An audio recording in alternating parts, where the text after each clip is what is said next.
Olá, olá minha gente, bem-vindos a um novo ano, a uma nova década. Nesse primeiro vídeo do ano, eu queria contar pra vocês uma história de começo. E aí eu fiquei pensando que história que podia inspirar a gente a enfrentar aí essa jornada de 365 dias que está se iniciando. Aí eu escolhi contar a história de Pandora, daquela caixa de Pandora. E a história de Pandora, como todas as outras, começa antes, muito antes dela, num tempo em que o mundo não era habitado por homens ou mulheres, mas sim por deuses e titãs. Dois desses titãs eram os irmãos Prometeu e Epimeteu. Epimeteu e Prometeu, eles eram titãs, mas eles tinham se aliado aos deuses do Olimpo, a Zeus, na guerra contra os titãs, para iniciar a nova era olímpica, a era regida pela razão e pela lógica que a gente contou lá na Teogonia. E em troca dessa aliança, Zeus ofereceu a eles que criassem as criaturas que iriam preencher e dominar e viver na Terra. Epimeteu foi logo muito criativo, se apressando e criando todos os tipos de animais que ele podia imaginar. A cada um deu uma forma de proteção e uma habilidade.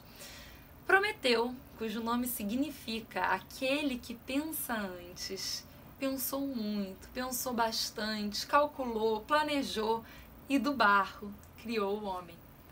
Mas quando ele terminou a sua obra-prima, já não tinha mais nenhuma forma de proteção para ele dar para os homens, porque Epimeteu, cujo nome significa aquele que pensa depois, já tinha usado todas as formas de proteção para as suas criações. Então, Prometeu pensou muito em como proteger os homens e pediu para Zeus que ele compartilhasse com os homens o fogo divino. Mas Zeus não gostou muito da ideia. Ele falou que o fogo era uma benesse dos deuses e que os homens iam ter que ficar sem eles. Mas Prometeu já tinha pensado muito no assunto e estava decidido que o fogo era a única possibilidade dos homens se protegerem, cozinharem, então era absolutamente necessário. Portanto, Prometeu roubou o fogo dos deuses do Olimpo e presenteou os homens. Zeus não gostou nada dessa desobediência, ficou irado e, como castigo, falou que Prometeu deveria passar o resto da eternidade acorrentado debaixo de uma montanha, cujo todo dia uma ave viria até ele e dilaceraria o seu fígado. O seu fígado se regeneraria toda noite, só para que a ave viesse no dia seguinte e dilacerasse ele novamente.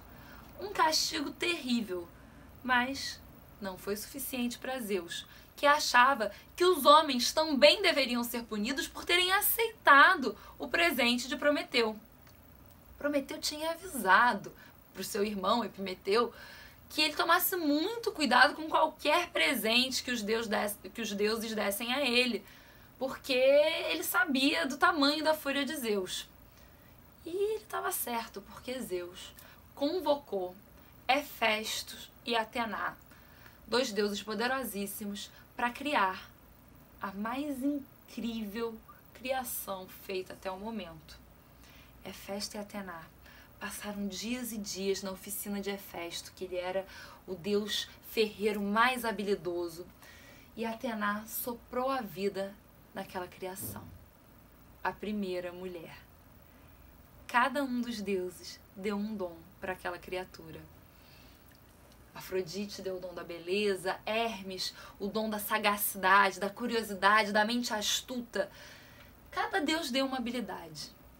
E assim, eles a batizaram de Pandora, aquela que tem todos os dons.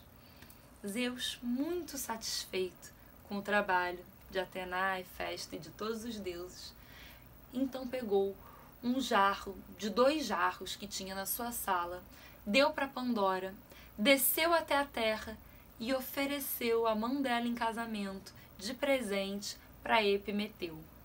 Epimeteu não precisou nem pensar 2 vezes, diante de tamanha beleza e tamanha sagacidade, um poder nas palavras, uma perfeição. Afinal de contas, só existiam homens na Terra. Ali estava a primeira mulher. Epimeteu aceitou de bom grado a mão de Pandora em casamento. Acontece que Pandora foi criada para ser uma mente curiosa. E mais cedo ou mais tarde, mais dia ou menos dia, ela faria o inevitável. Ela ia querer saber o que tinha dentro daquele jarro que foi dado por Zeus como presente de casamento. Ela abriu então só uma frestinha por 1 segundo apenas, mas foi o suficiente para liberar no mundo todas as mazelas. Porque o mundo até então não só havia homens e não mulheres, mas eram homens que não conheciam a velhice, não conheciam a dor, não conheciam o medo, a ganância, não conheciam nenhum dos males. Eles estavam todos ali, guardados naquela jarra. Então Pandora soltou todos os males do mundo em apenas 1 segundo. Ela fechou rapidamente, apavorada com o que tinha feito. Mas já era tarde demais. Então ela escutou uma vozinha bem fraquinha, lá no fundo daquela jarra. Ela lançou um olhar para o seu marido e eles concordaram, apenas no olhar, de que não existia nada que pudesse ter ali dentro daquele jarro que não fosse pior do que já estava solto lá no mundo. Então, ela abriu novamente o jarro e lá no fundinho, tímida, saiu voando a esperança. Por isso a gente diz que a esperança é a última que morre.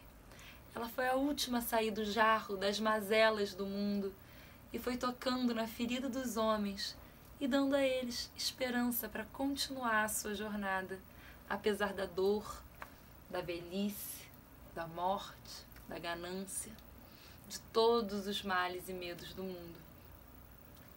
A esperança é uma mazela como as outras que estavam ali no jarro, porque muitas vezes ela não obedece à lógica ou à prudência, mas é ela que faz com que a gente siga a vida.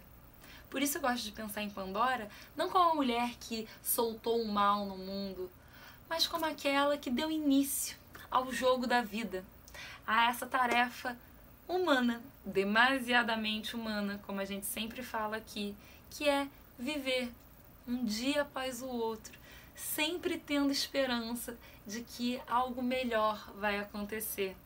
Afinal de contas, não existe vitória, existe apenas a arte de viver e lidar um dia após o outro. Por isso, eu queria inspirar todos vocês a lidar com esse ano um dia após o outro, sempre com a esperança de que algo melhor vai surgir.